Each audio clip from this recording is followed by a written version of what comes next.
Hey, Nikki. Hey, Selena. Hello, everyone, and welcome to this week's edition of Extra Sugar. Hey, y'all. So, I don't know if I was supposed to say that or not, but I did. you can say whatever you want. You have a microphone. I do. That's right. Today's topic is inspired by Mary Jo and Julia's brief relationship with jogging in Season 5, Episode 8. Julia was giving us some serious 2010s CrossFit energy. And so that got me thinking about different exercise or fitness trends over the decades. And I thought it might be fun for us to just chat about it. Maybe. Will it be fun? I honestly Will it be triggering? I don't. It could be so many things. I pulled ones that stood out to me so that we're not trying to sit here and remember on the fly, because I figured that could be interesting. Less than fun. Yeah, plus, like, as I started looking into these, it's amazing how much the brain can forget. And there's just been a lot of them. So this is really just a chitty chat. I think there are probably several of these that we ourselves have taken part in. So we can admit that as needed.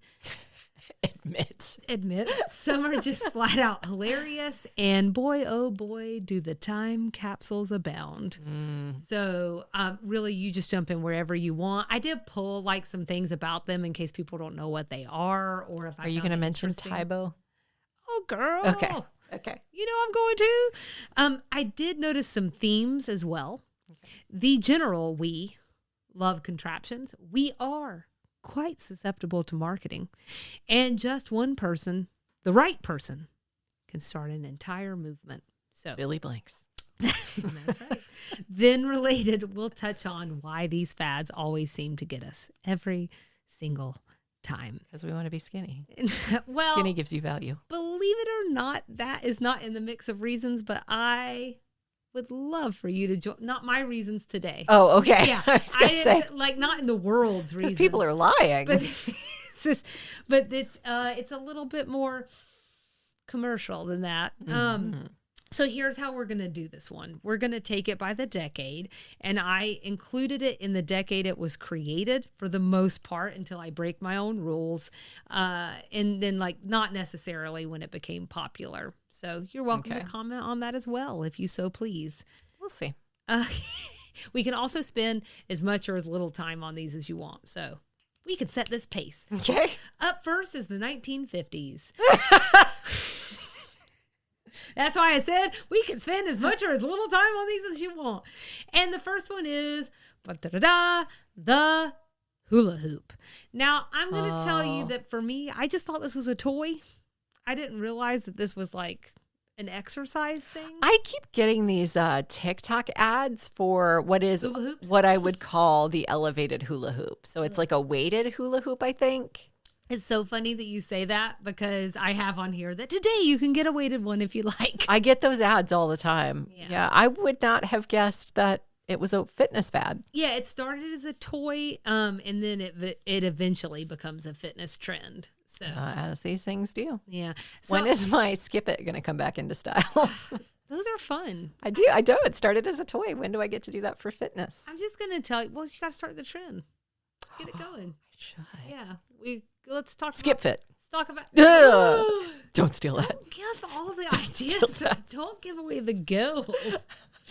But I think for me, obviously, this is not one I really partook in. I don't know how to hula hoop. I mean, I know how. I just can't do it. I don't really understand. It's supposed to be. Well, I was about to say it's supposed to be about the hips. Oh, maybe that's why. I need like a hip hoop, and then I think I'd really have it, because I feel like I've got the hips, but it's a lot. Yeah. There's a looseness that has to come with it. I think one time I made it go 3 seconds. And it felt really good. I was like, ooh. Yeah. But anybody who's just sitting there going, like, they're better than me. I don't know. Guess what? We're going to skip a decade. Oh, no. And we're going to go. Was there no fitness in the 60s? Just a lot of drugs and smoking? That's just sex. Free love. It's a sexual revolution, you know? Sure. So I skipped to the 70s. We're going to do jazzercise. So I think for me, I will just say that, one, I don't really know until I was looking at it, the difference between, say, jazzercise and aerobics. To me, they're different shades of the same thing. They are, right? Well, I think jazzercise and... Well, and where does Sweat into the Oldies fit in? Don't come at me. You shut up. Oh, sorry. Sorry. If we're going to get to it, don't you worry. Okay. Which is the wrong decade. Okay. But jazzercise, I think, don't come for me, y'all, but I think it's like a slightly more challenging thing than aerobics, only because it's more dance oriented. So it's like, it's jazz dance, ballet, Pilates, yoga, and kickboxing. It's like a lot of stuff. And I think for our generation, this is the thing we think of moms doing. Okay. So, or at least I do. Like, I don't know, my mom did it, but I think of moms doing it. So, yeah, probably similar to the way that people probably felt about, what was the dance one? Sweating to the oldies. Not that one. Much more recently. Like, I could have done it on a Wii Fit. Just Dance. No. Oh. Not Dance Dance Revolution. Zumba. Oh, God, I hate Zumba. Tell us how you really feel. I actually left Zumba off, actually. Lots of people love it, and so you do you. I am a terrible dancer. Mm-hmm. I had to go to... So, see, jazzercise would not be for you. No, absolutely not. I went to one Zumba class, and I was just mortified the whole time. It's just, that's too much for me. That's hard, I think, to do with an audience as well. I would agree with that, especially but some people see it. Yeah, some people see it as like a social event. They absolutely are not embarrassed by it. And the multiple people in the class were like, don't be embarrassed. This is for fun. We're all just having fun. I was like, I'm not having fun. Yeah. So it doesn't sound like, the look in your eyes tells me you don't have much of an association with jazzercise. I don't. And I think I hit a mental block because I cannot pull it apart from aerobics and sweat into the oldies. It all, 80s. like you, it all feels very of the same thing. So jazzercise itself, no, I don't know anyone who's ever done it. I've certainly never done it. I think Casey's mom did it. Yeah. So, but I can't pull it apart from the 80s because that's what I picture. Right. And I think many other people would probably associate it with the 80s at all. But so it actually gets created in 1969. And then it finds its footing in the 70s and went mainstream in the 80s, largely in part to VHS. I didn't put this as like one of the themes that crept up, but VHS is definitely in the theme. Yeah. I think it's a really clever name, jazzercise. Yeah. I think it's an excellent name. I'm really annoyed that there's more to it than just jazz music, but that's fine. Or just that, like, everything is made up of is they're also all different fitness trends, right? Which is funny. It's like the mega trend. Yeah, and so and some of them I think like we might associate with being so much newer, but like Pilates, I think has been around since World War I. They call it jazzercise. It's really just exercising. It's just all the exercises. Well, I think there's something to be said for that as we go down the list. So we are at the 80s now. And I've got great news for you. Are we finally sweating to the oldies? We are indeed sweating to the oldies. This for me is very special because I just think it, again, coming back to the time capsule, I just have, like, I can picture my grandmother's VHS tapes. Mm-hmm. She definitely had, like, the whole set. Mm-hmm. I mean, these are, if you're not familiar with sweating to the oldies, then you are very young. Because I feel like if you're our age and older, this is like something that is just almost visceral. This is Richard Simmons led it, right? That's right. Yeah. So it's a mixture of dance and low impact aerobics to oldies music. Yes. Did you ever do it? Yes. Me too. Yeah. How? Why? My mom had lots of VHSs. She had Sweat into the Oldies. She had Tybo in the 90s, but she also had several Jane Fonda VHSs. Sure. And I think there were various periods in my life where there was this effort to help me lose weight. To help me lose weight, honestly. And so there were suggestions. No. I think there were suggestions that exercise would be helpful. And so I've got this VHS you can try. It always kind of felt silly to me, but this goes back to me not being a dancer. So that stuff feels really silly to me. Was anyone on this show a dancer? No, but that doesn't matter. And I want to say that is part of the lovely part, which I think we can skip ahead and talking about this. I think I just imagined one of the people in the background's faces. Made myself laugh. So I think it's really important to talk about Richard Simmons as a part of this because he is our first example of someone who can start a whole movement on his own or on their own. So he creates Sweat into the Oldies. He's Southern, by the way. He's from Louisiana. And he's a really big personality. If you watch these, I don't think you forget him. You do not. He's a very big personality in very tiny 80s shorts. But really importantly, very curly hair. Very curly hair. Despite kind of how you might laugh a little thinking about it, what is really interesting and nice about him, I think, is that he offered a path to health for people who were often left behind by the fitness world, because the fitness world kind of are especially at this time, they really only want you if you're already fit. Right. They really don't like it if you're struggling with your weight, which seems counterintuitive. And also, they don't necessarily like it when you skew older. There is almost kind of a culture of attractiveness that comes along with this. And he really came in and he busted that up. He offered a place where people could have a good time without judgment, And when you watch these videos, that's what you see. Yeah. He was obese at one point. That's right. And I think that fueled a lot of his approach to it. It's perfect that you say that, because he offered an emotional component. There was this the videos were interspersed with him bringing people out of the crowd and talking to them about whatever their triggers were.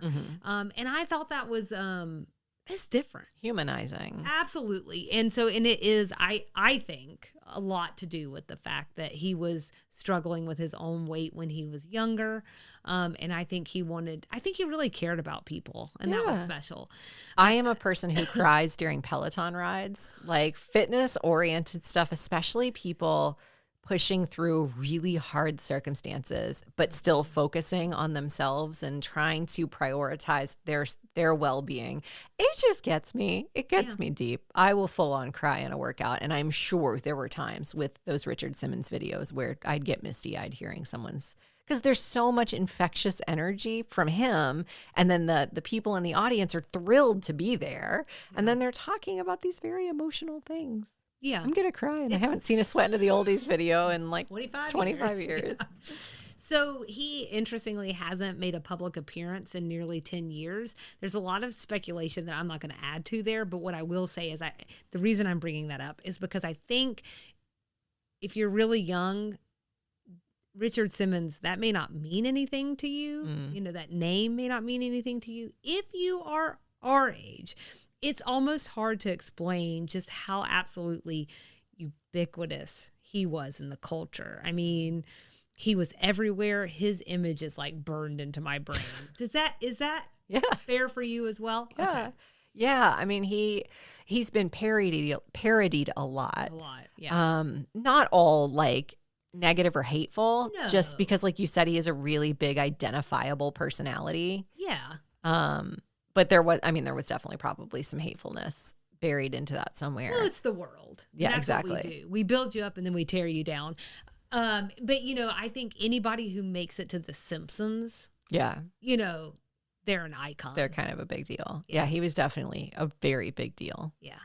So I will say I did do them. I think I just at one point grabbed it. I was like, let's see what this is all about. I was probably a big whopping 9 or 10 years old. Right.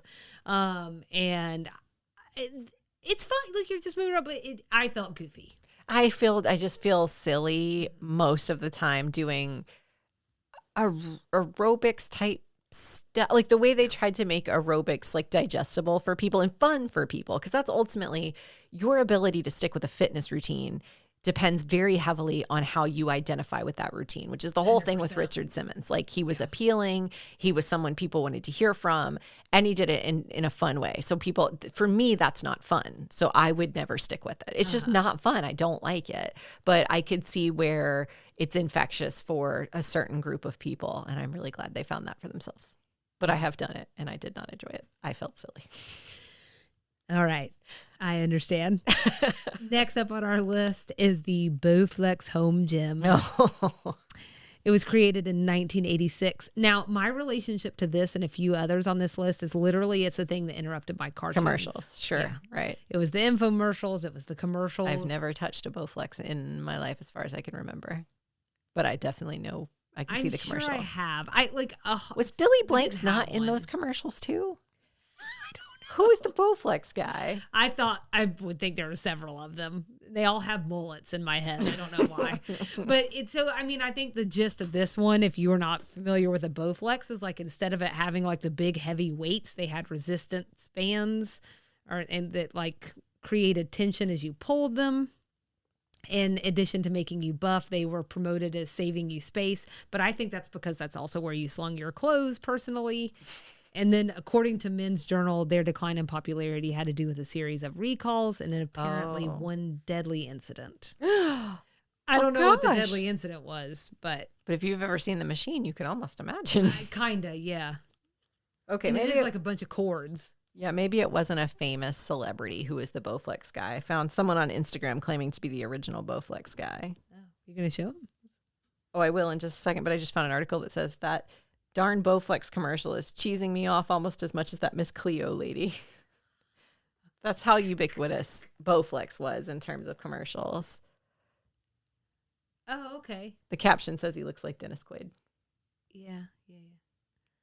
So not who I was picturing. Kind of looks like he's doing jazzercise in that video. This is him now. Yes. Okay. He still has a Bowflex.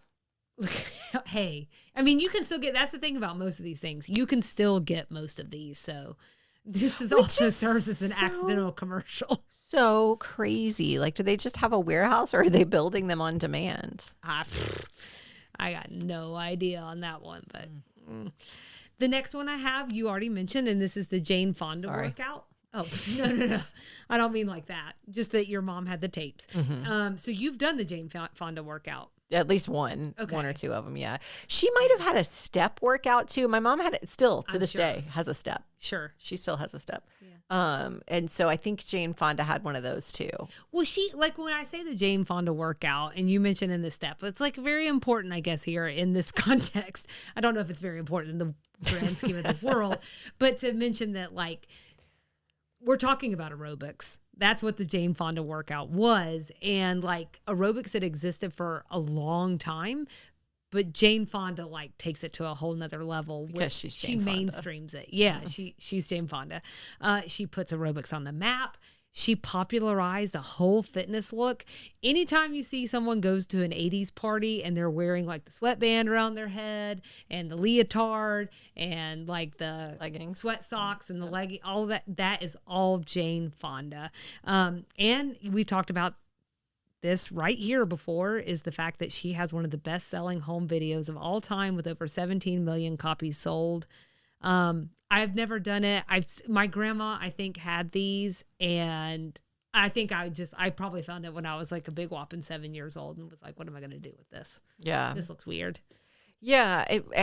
There's a series of these homework. Because I guess my mom had a lot of them. My mom was not a particularly fitness oriented person, but I do feel like at a point, you know, especially if you're in your 30s, you're a mom, you're working all the time. You've got to find some way to sort of like, again, this would have been the late 80s, early 90s, keep the weight off and stay trim. And so you sort of experimented with all of these things. And your mom was like more in her 20s at that time. Right. That's right.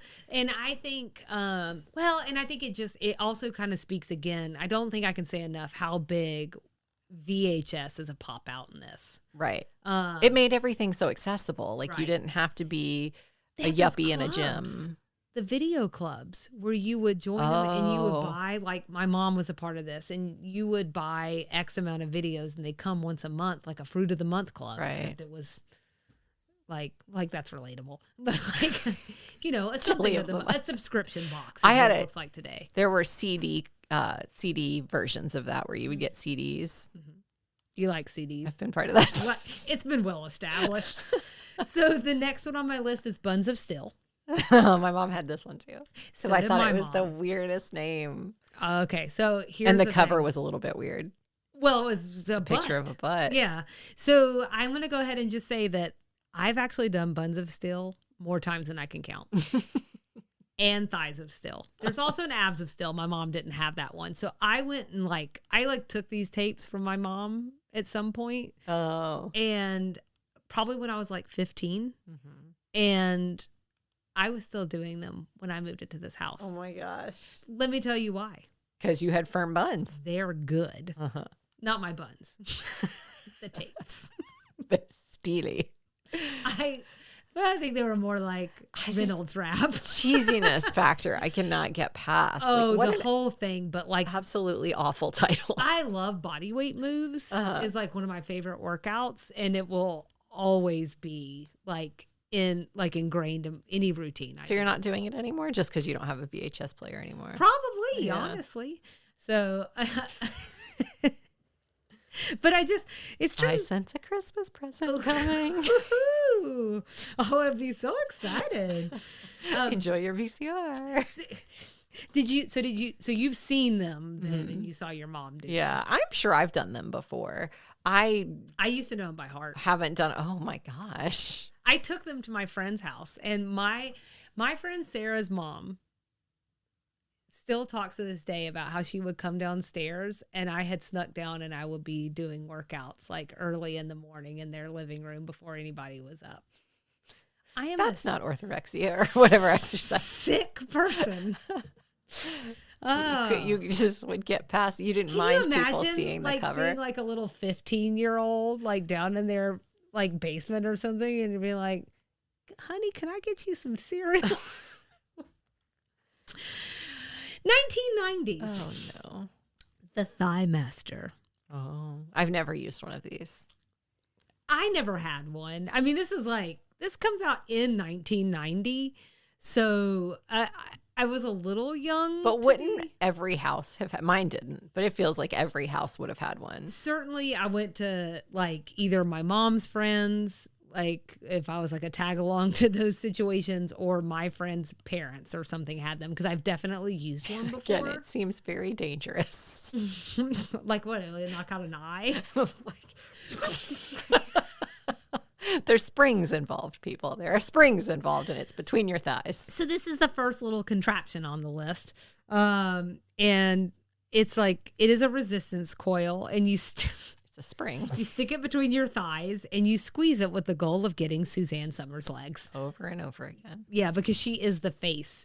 I think for us... Rest in peace, Suzanne. Yeah, I do want to say that she just passed in mid-October, so very recently, after a long battle with breast cancer.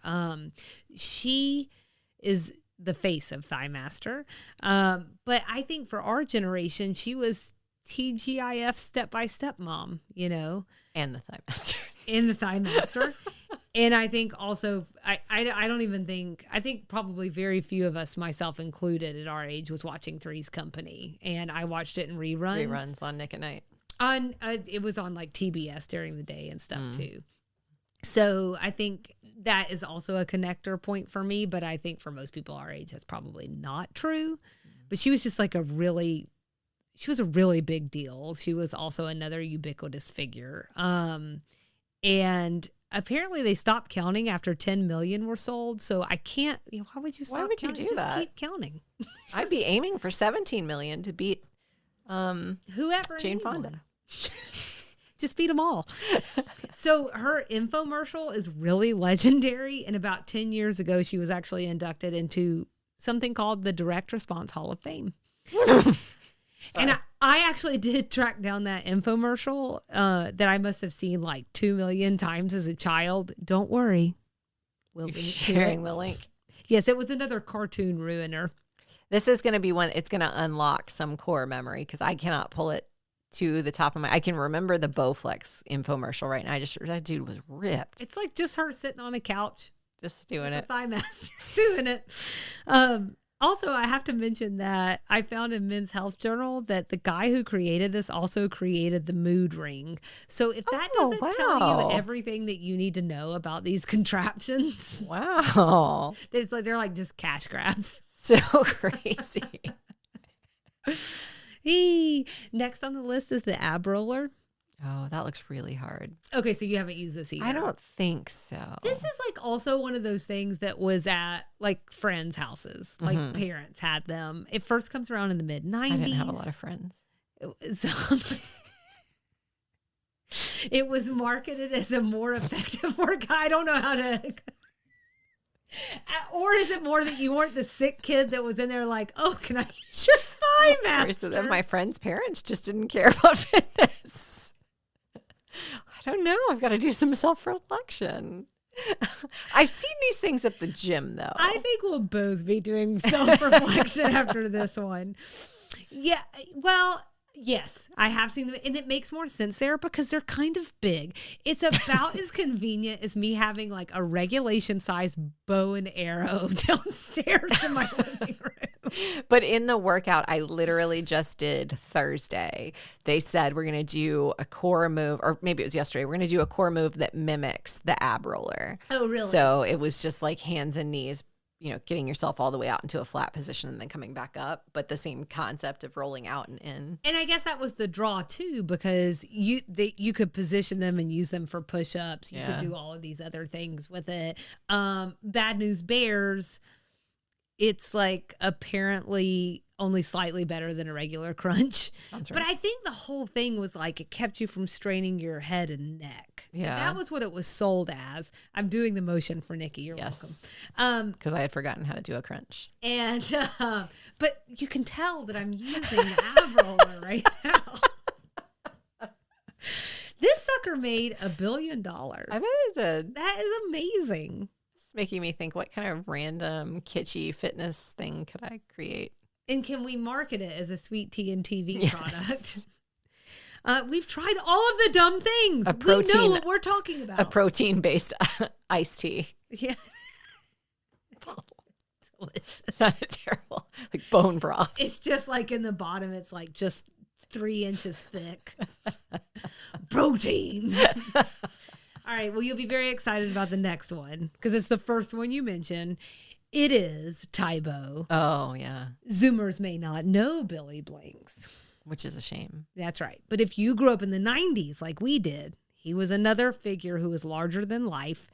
And I like this one because it really did feel like a capsule, like where I was just transported back to the late 90s. Mm-hmm. He created Tybo, Billy Blanks did, which was a combination of Taekwondo and boxing. Apparently it stands for, do you know what it stands for? Taekwondo and boxing. Tybo. What's happening right now?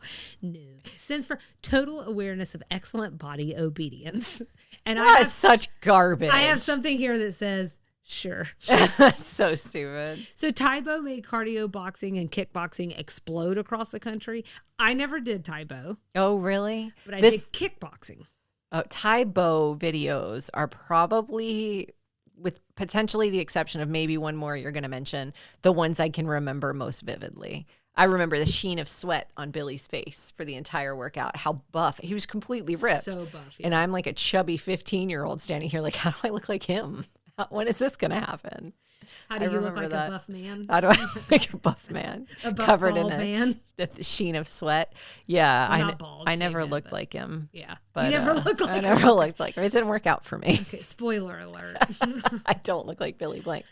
But yeah, I can remember this video most vividly. This is probably, I mean, I know there's a series of them, so I couldn't tell you exactly which one, but I probably had it memorized. Well, the funny thing is you saying that, just how big it is, right?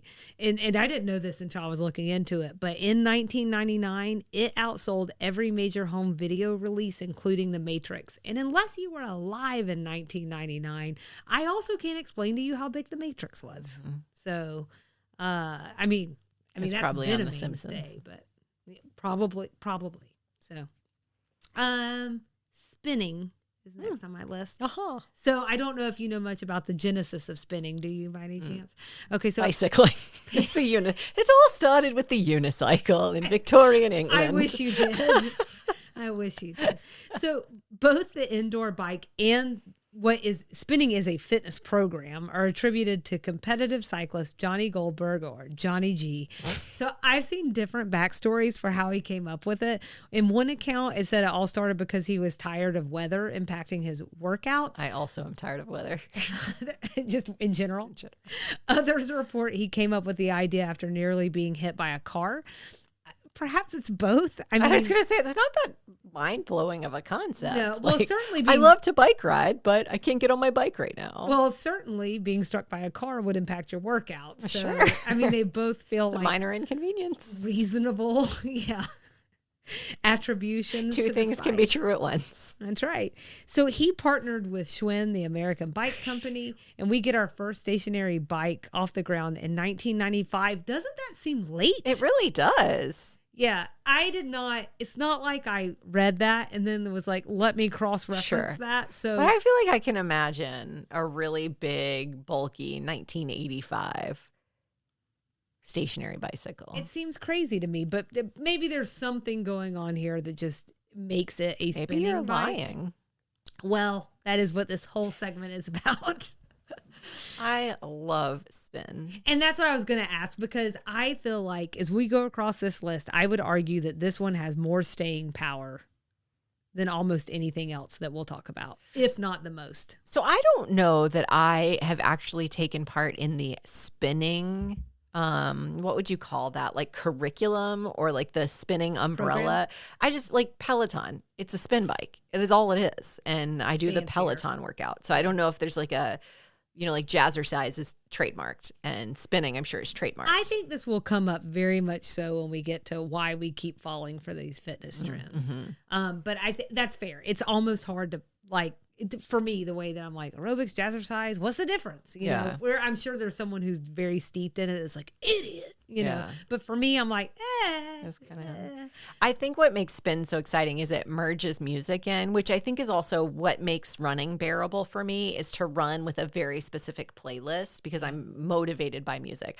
The people who run without music, aren't you one of those people? No. Oh, okay. Someone I know. Killer. I was going to say someone I know runs without music, and I think it is borderline psychopathic. There's something unnatural about that. I literally couldn't do that. So what I love but about I love spinning, to think that that's the person that you think. I really thought you were, like on these like 10-mile runs with no music. I don't go anywhere without some sort sound. Of something. Yeah. Okay. And I think that's only child stuff for me. Oh, okay. Like I had no other person, Aww. so I needed like some music or some background. Three's Company in the background. Just me playing a 2-person game by myself. God.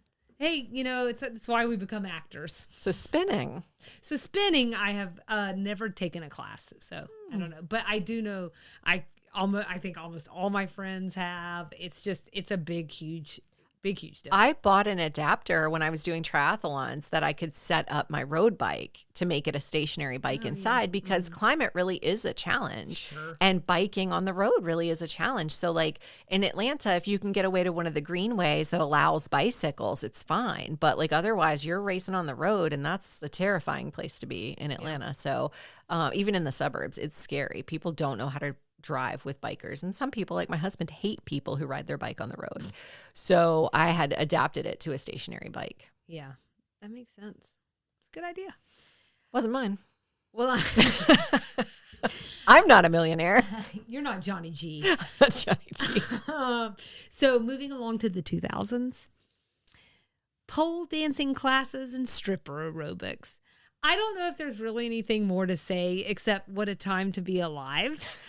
This one might be the biggest time capsule of all. I'm also going to go ahead and just put all my cards on the table.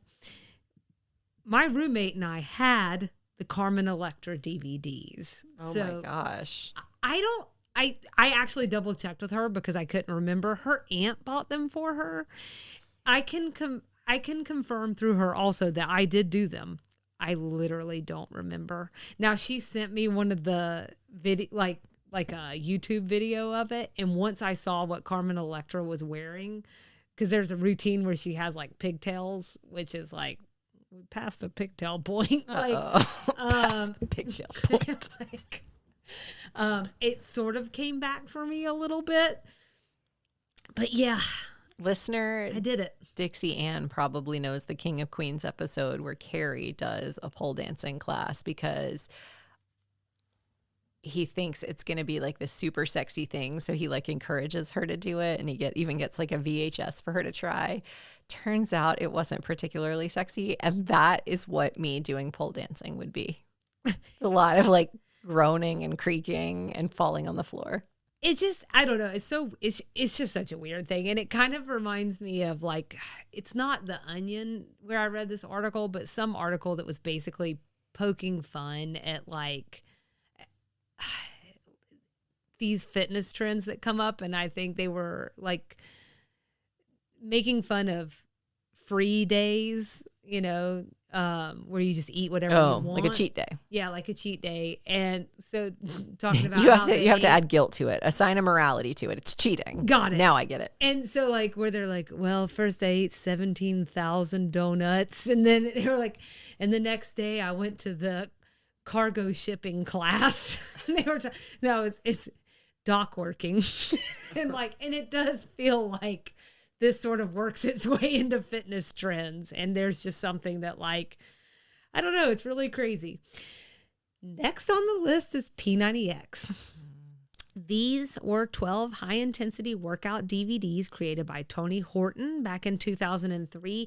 If you're not familiar with Tony Horton, he's also another big personality. Apparently, he's an actor as well. And like he started in acting and then kind of transitioned into more of like this fitness guru role. I did not know that, so that was new news to me. But each workout is 60 to 90 minutes long. I just want to say that's a long time. And should be. It's not high intensity. It is the highest intensity. And it's, high intensity, high impact. It's supposed to be done 6 days a week, and it's often compared to CrossFit. This is another one where I'll have to step in and say that I did this one. I did the whole program. It's what Casey and I did to get in shape for the wedding.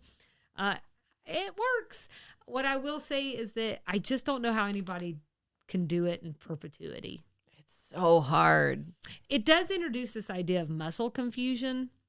That's supposed to fight workout boredom. I actually thought it was supposed to keep you from hitting like a plateau. Right. But I really enjoyed them a lot. And not me. I did not. Did I borrow them from you? Maybe. I borrowed them from somebody and I tried like 2 of them and I was like, screw this. It's the highest intensity. Like I loved watching Casey do the yoga ones. It's like military military influenced. It's very militant. It's very like, the other thing about me in fitness that you should know is I do not like to be yelled at and I do not like to be belittled. Some people really feed off of that. And I am not that person. Sure. I want someone to tell me like, you are beautiful. You're every muscle in your body, every muscle in your body is just growing stronger by the second. And you are going to be a lithe, beautiful unicorn by the end of this. I do not need someone telling me, you big fat hump of lard. Oh, like, he didn't do that. But it was very like, there was no body shaming that went on it. But like, definitely it was like, you could do 10 more.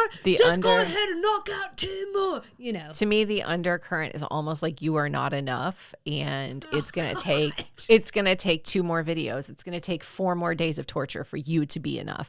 And I can't do that. I don't like that. Well, I can tell you that I reached all into the 12-week program or whatever, and by the end I can assure you that I'm not sure I felt like enough. Does that help? I don't think so. Better help. I'm really fine. This is just how I exist. The shake weight. Perhaps my favorite across the list. If you're unfamiliar, they are literally weights that shake, which is supposed to intensify the work on your muscles, but it really is a thing you just have to see to believe. It looks vulgar. Yeah. It debuted in 2009 and was actively being made fun of by, literally everyone on planet Earth, but it becomes a thing on SNL, South Park, so many others. I found like a website that is nothing but memes dedicated to the shake weight. They say it was unintentional, but these are the most suggestive infomercials that you will ever set your eyes on. But the joke is on us because they made $40 million. Okay, that was going to be my question. Did they actually sell any of them? Are there any dedicated I think shake they're all waiters? Jokes. That's what I think. I was wondering if it was just... 20 million had to be a joke, right? I never used them. I just figured out a Christmas present for somebody, though. I really hope it's not for me. I'm expecting puns of still in a digital format. So I never used them. I did laugh at them. Yes. Yeah. Long time laugher. No time user. That's right. Well, we're just going to work our way into 2010s and I'm jumping right into CrossFit. I am breaking my own rule here because I think it was invented in California. It was definitely invented in 2000. That seems right. It's not as popular as it was like 10 or even 5 years ago, but trust that this form of high intensity interval training was a thing. The highest intensity. It was like P90X, but in a gym with other people. Right. I found a 2019 NBC News article that said that at that time, at least, this is pre-pandemic, but 7,000 gyms in the U.S. alone were offering it, 13,000 worldwide, and there were roughly 4 million CrossFitters. It definitely had that cult-like reputation. I mean, it was very Julia in the Designing Women episode, and it entered that pantheon of how do you know if someone is doing X? It's because they won't shut up about it. Yeah. Sorry, but it definitely was. They would be showing you their blisters at dinner. telling you about the, what do they call it? The Murph. How they all completed the Murph earlier today. And you're like, what the hell is the Murph? I don't even know what that is. I know what AMRAPs special are. Workout. Yeah. It's like a special one day a year. And it is in honor of somebody like Sergeant Murphy, whatever. I don't know. It's in honor of somebody. But I bought a Groupon. So this is the moment in time this happened. I got a Groupon to the CrossFit gym near me. It's everything you need to know about the time frame. About the time frame. Everybody there was friends except me, the random Grouponer. Well, me and like 2 other people, and they had us like asterisks on the board as the Grouponers. So one, you already feel like an outsider. Says, like, poor. Exactly. Looking for a deal. And then it was hell. I have a friend who was like a dedicated CrossFitter for many years, and still like to this day, she doesn't CrossFit as much anymore because she has young kids, but really, thanks, Nicole. She loves CrossFit, and it really resonates with her. And I am all about you do you, what works for you. I hated every second of my CrossFit experience. There was like a vibe in the gym, the low-key bad vibes, didn't love it. Yeah. They asterisked my name because I wasn't a full member. And yeah, like, again, I don't like to be yelled at, and I don't like my body to show that I work out. So I go back to the blisters on the hands, but like people would have bruises on their arms because they have poor form, and they encourage poor form. Yeah. So people are dropping these barbells on their body. Yeah. It was just horrible. I don't like it. I have never been to a class. Yeah, but awesome for you. I've never done a class, but like, because a lot of times I'll develop my own like workout for the day.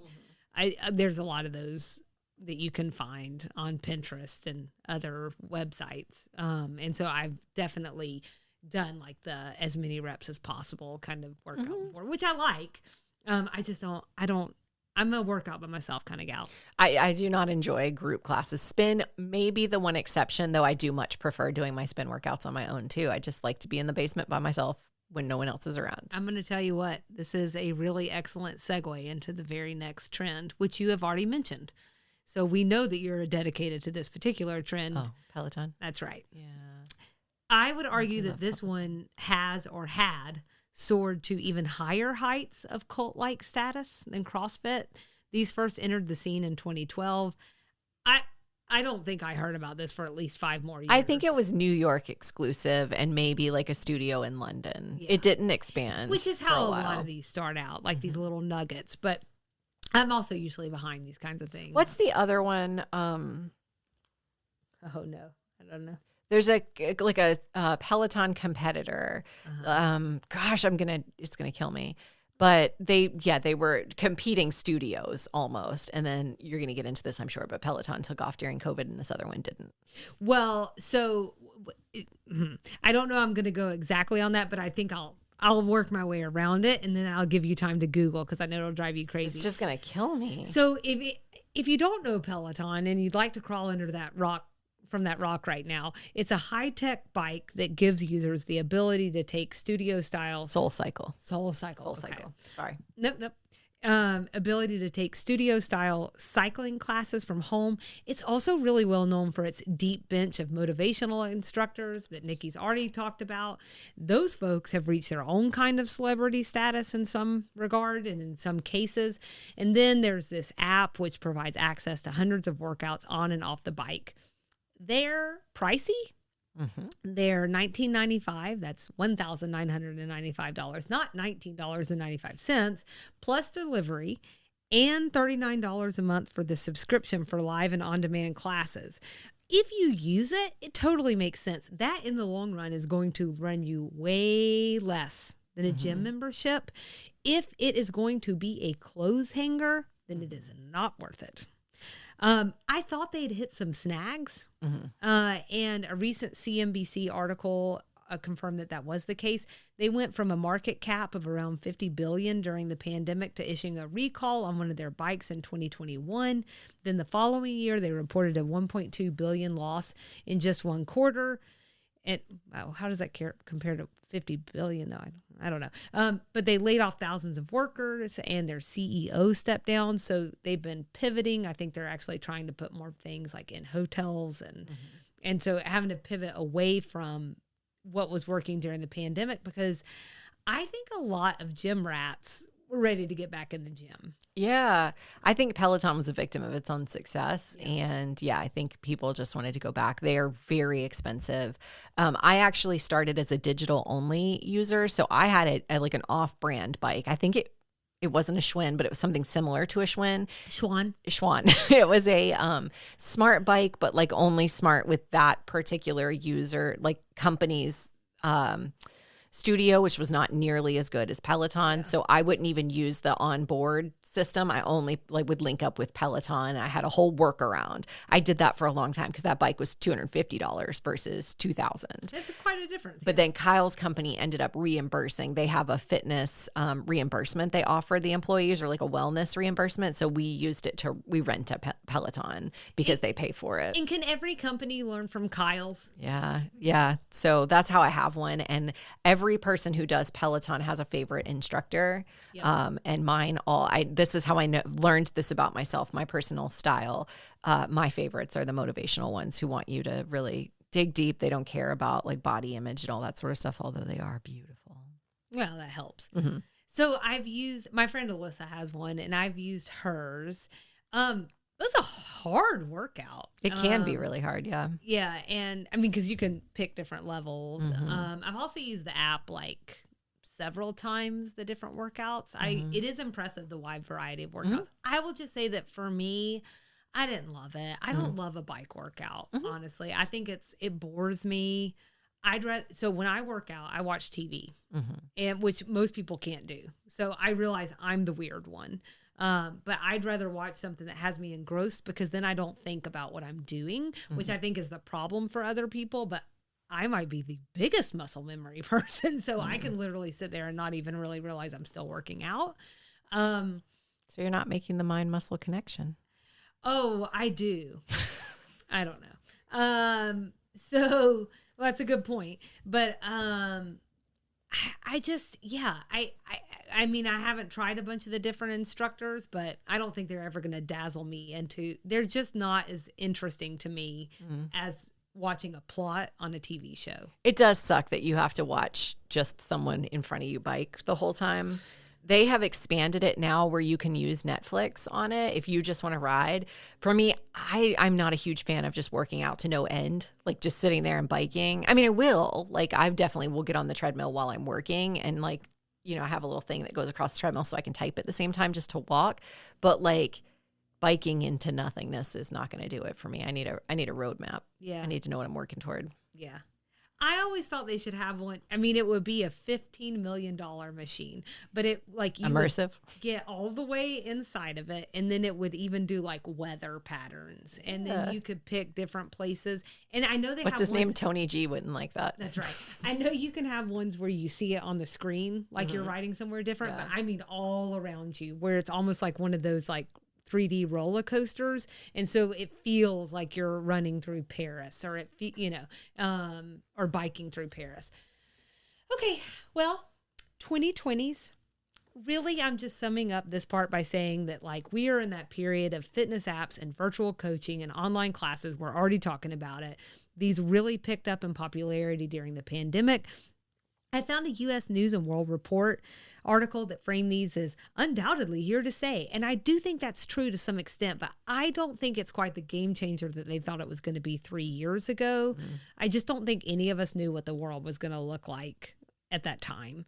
But I do also think that it showed people something that I'm not sure. It's almost like what they learned about telework. It's what they learned about so many of these things. It's, you can do your job from home. You can have an effective workout from home. So I do think it is in the list of options more now than it ever has been before. Only time will tell what's next. Just so you know, Nikki, I did remove about 200 things from my list so you wouldn't murder me over a 2-hour extra sugar. Is there anything critical, though, that has hit you while we've talked that you don't feel like we've covered? We don't have to cover it in depth, but that you just want to mention. No, you gave me a chance to tee off on CrossFit, and I got to talk about Peloton. So I think I'm good. All your dreams are coming true? I'm good. I feel good. The last thing I want to do is speak to a Vox article I found. We'll link to it, and it explores why we fall for these fitness fads. I've already talked about the fact that we covered this. I'm not going in depth here. I do want to share a couple of points. So there's a fitness historian and professor, and in the article, they say that fitness is experienced in this country mostly as a consumer product. So the rules of the markets apply to exercise almost more than the rules of science or health. So don't worry, Nikki. It's not just about being skinny because that's what the world tells us to do. Mm-hmm. It's also about money. Mm-hmm. So I'll translate. As the article puts it, workout companies and fitness studios are competing for our dollars with all sorts of tricks and gimmicks. Mm-hmm. So when we were talking about like, don't these feel the same? They are. They're just packaged differently.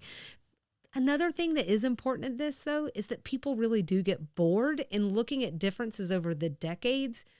You know, you kind of saw the number increase each decade we talked about. Mm. And so I think we're getting bored faster now than we ever were before. And the article's final point is something I truly believe. And I think you were talking about this to some extent earlier, but you have to find something that you like or you will not stick to it. That is the bottom line. So anytime that anyone asks me about workouts, that is the thing I tell them. Do not invest in a $2,000 machine unless you go try it first. Mm-hmm. And you really need to be passionate about it because chances are you're going to leave it behind. Mm-hmm. So, all right, y'all. If anyone still has their shake weights, Thigh Master, or other fun fitness relic, please share it with us. That's it for this week's Extra Sugar. You know the drill. DM us, email us, or contact us from the website and find us all over the socials. We'll see you next time, y'all.